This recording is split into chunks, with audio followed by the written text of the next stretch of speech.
नरक के 3 द्वार होते हैं, वासना, क्रोध और लालच। परमात्मा को प्राप्ति से इच्छुक ब्रह्मचार्य का पालन करते हैं। कोई भी इंसान जन्म से नहीं बल्कि अपने कर्मों से महान होता है। श्री कृष्ण कहते हैं, प्रबुद्ध व्यक्ति के लिए गंदगी का ढेर, पत्थर और सोना सभी समान है। कर्म मुझे बांधता है क्योंकि मुझे कर्म के प्रतिफल की कोई इच्छा नहीं। इस प्रकार अग्नि स्वर्ण को परखती है, उसी प्रकार संकट वीर पुरुषों को। समय से पहले और भाग्य से अधिक कभी किसी को कुछ नहीं मिलता। कर्म के बिना फल की अभिलाषा करना व्यक्ति के सबसे बड़ी मूर्खता है। यह सृष्टि कर्म क्षेत्र है, बिना कर्म किए यहाँ कुछ भी हासिल नहीं हो सकता। जो मन को नियंत्रित नहीं करती उनके लिए वह शत्रु के समान कार्य करता है। जो दाग बिना सत्कार के कुपात्र को दिया जाता है वही तमस्दान कहलाता है। अपने अनिवार्य कार्य करो, क्योंकि वास्तव में कार्य करना निष्कृत्या से बेहतर है। सदैव संदेह करने वाले व्यक्ति के लिए प्रसन्नता ना इस लोक में है ना कहीं और।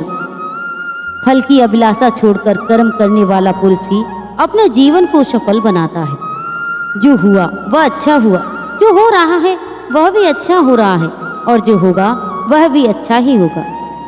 मेरा तेरा छोटा बड़ा अपना पराया मन से मिटा दो, फिर सब तुम्हारा है और तुम सबके हो। मन की गतिविधियां, होश, श्वास और भावनाओं से माध्यम से भगवान की शक्ति सदा तुम्हारे साथ है। धरती पर जिस प्रकार मौसम में बदलाव आता है, उसी प्रकार जीवन में भी सुख दुख आता जाता रहता है।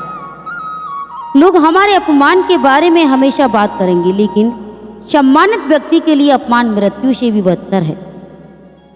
आत्मज्ञान की तलवार से अपने हृदय से अज्ञान के संदेह को काटकर अलग कर दो। उठो, अनुशासित रहो।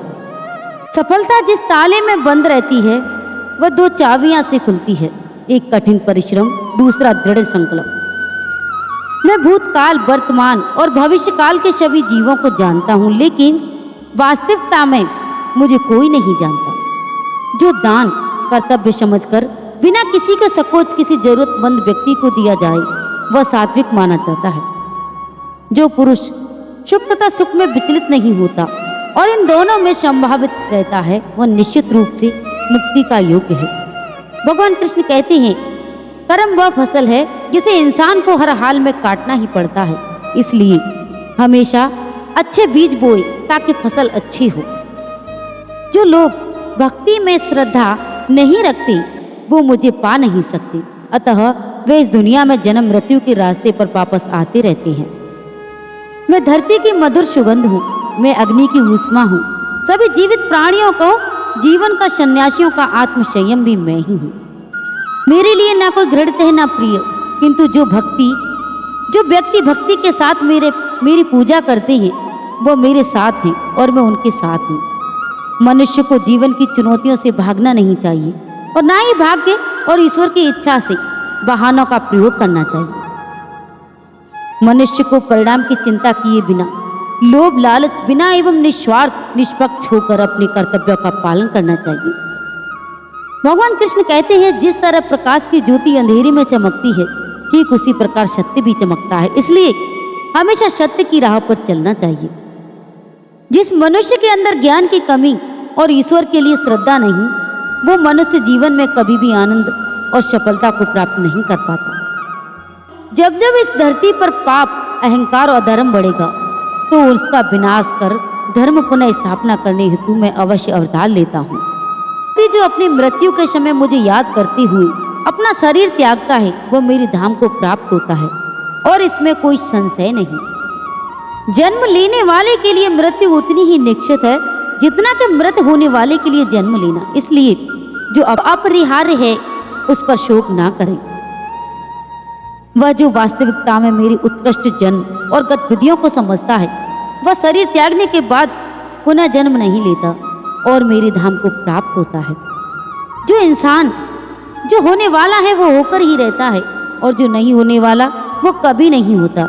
ऐसा निश्चय जिनकी बुद्धि में होता है उन्हें चिंता कभी नहीं सताती। कृष्ण अर्जुन से कहते हैं कि हे अर्जुन, अपने परम भक्तों जो हमेशा मेरा स्मरण एक चित मन से मेरा पूजन करती हैं, मैं व्यक्तिगत रूप से उनके कल्याण का लेता हूँ, उत्तरदायित्व लेता हूँ। जो कोई भी व्यक्ति जिस किसी भी देवता की पूजा के साथ विश्वास के साथ चलने की इच्छा रखता है, मैं उस व्यक्ति का विश्वास उसी देवता में दृढ़ कर देता हूँ।